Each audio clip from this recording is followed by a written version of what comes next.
Hello everyone, welcome back to Anglo Election Insights.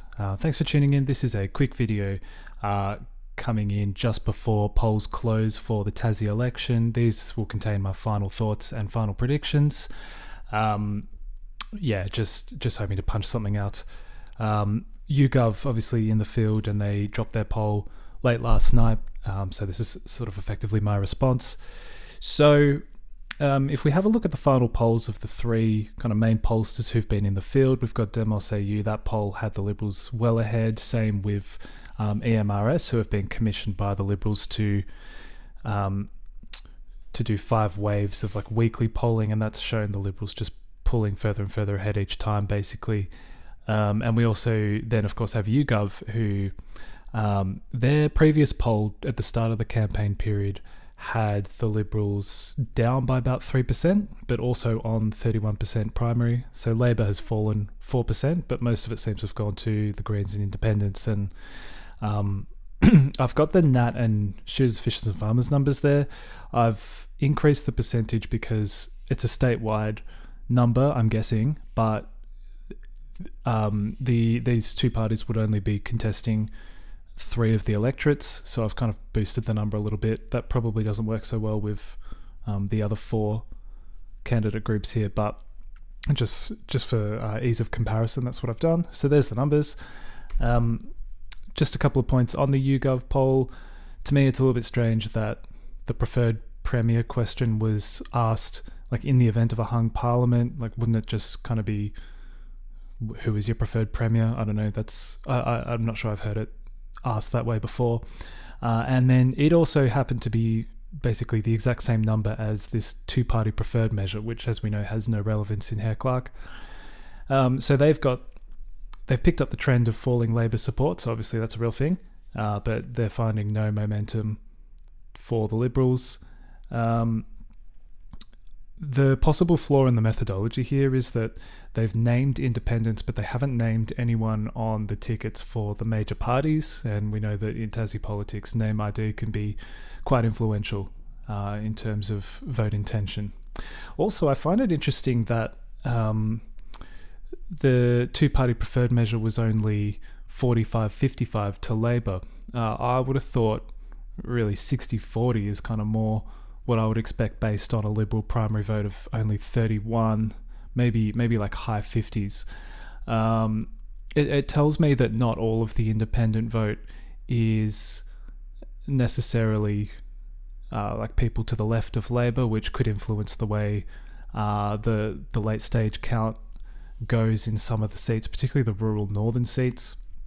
But we do have to kind of remember that YouGov here, despite a couple of interesting quirks to this poll, they are the only independent pollster in the field as of now for this campaign. So their numbers do carry a lot of weight, and they were pretty accurate back in the federal election. So this is my final prediction. I have the Liberals winning 14 seats with a couple of them in doubt. It's pretty bullish on the Liberals, but I do think once you factor in sort of name ID on the ticket, particularly in Braddon, to some extent in Bass as well, the kind of weakness that Labor has there, I think that they are probably at least half a chance of adding a 4th seat in Braddon. As for Franklin, they're a small chance of keeping the 3rd seat, but I think at this stage, with the 2 independents polling really well, Labor should be able to hang on to it. Elsewhere, I'm really sort of not sure what's happening to this 7th seat in Bass. I think 3 Liberal, 2 Labor is pretty clear. I think Aussies Elect had it as a 3rd Labor because he's really struggling with the notion that a 2nd Green could get up. But there are some other candidates kind of in and around the centre that sort of, there's no clear front runner between the Nats, Rebecca Pentland, or that local doctor who's running as an independent, Rosé or whatever his name is. So I've just kind of left it as like a vague independent, but really it's anyone's in the field. That's probably the most kind of open seat in the whole thing. Lions, I think Labor's best chance of a 3rd seat would be Lions, but at this stage I think the Liberals have the edge. And then down in Clark, I think it's actually pretty clear cut what's going to happen in Clark. Like, I've got the Greens as the most likely to lose a seat, maybe to, I don't know, Elise Archer or something. But, I think it's pretty clear that that's going to be like a 2-2-2-1 kind of scenario. So that's my predictions. I'll just jump out of PowerPoint here. We'll have a quick look. So this was the poll. As we can see, yeah, Liberals on 31%. So I find it hard to believe that they're attracting 14% of the preferences with Labor on 30% primary themselves. I would have thought the preferences would overwhelmingly go to Labor, but that doesn't appear to be the case. And then they've got this other one on, like, what's with this spelling of Rockcliffe? I don't get it. I don't get where they got that from. You've also got this part of the poll which asked about the Tassie Insure scheme. I wonder if Labor might actually get some blowback for that former premier who bought the rights to the name of it or whatever, and they really attacked it quite hard in the final week of the campaign, just trying to call it a thought bubble or whatever. So it's interesting that the policy does have support, or at least I don't know, what would you call that? Like a plurality of support? Yeah. The other thing to look at, we've got the betting markets. So very slowly, it's kind of inching. Labor's inching just a little bit longer, 150. Whereas I think at some point, maybe a week and a half ago, they were in towards more like 120. The view has sort of been firming that the Liberals won't have a pathway to government. So even though I think people broadly expect the Liberals to outpoll Labor and win more seats, it sort of seems like Dean Winter's attitude over the last week of the campaign has been, well, people that there'll probably be a much friendlier crossbench to me than to the Liberals, and therefore he has sort of softened his language against the Greens and the crossbench, and he's sort of positioning himself to cobble together a minority government.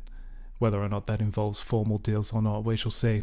But for me, I think this is sort of the lowest amount of seats the Liberals can win and sort of ensure that they'll form government. I think any less than 14 and Labor, the door's well and truly open for them. On a good night for the Liberals, they're probably looking at 15, so keeping the third seat in Franklin, picking up one in Braddon. On a really good night, that's probably 16 with a third seat in Bass. For Labor, a good night probably for them looks like maybe keeping 2 everywhere, maybe picking up 1 in Clark, maybe 1 in Lyons and 1 in Bass. So 13's probably about the best I can imagine them doing, but federally I said the best they were going to do was like low 80s, and look what happened. So what do I know? The Greens, I don't know why I've written 7 there when in fact I have 5 squares. I think a good night for them is probably 7 with 2 in Bass, 2 in Clark, and then picking up the seat in Braddon. Independents, the 4 sort of main ones named there, the 3 existing ones in Peter George, that's pretty standard, but they're definitely in the running in Bass, if one of those guys can get up. In Lyons, I'd say Tucker and the Nats probably have the edge over any of the independents running. But I think that's all for today. So remember to tune into the live stream starting from 6 p.m. Australian Eastern Time. It'll be on Aussies Elect's channel, so make sure you head there. Hopefully we'll enjoy the evening and enjoy the results coming in. Just remember that we won't get the entire count tonight. There's a few pre-polls and postals will be counted on Sunday morning. So as I said in my post, we could be doing a bit of a James McGrath on the night. Okay guys, see you at the live stream, and thanks for watching. Cheers.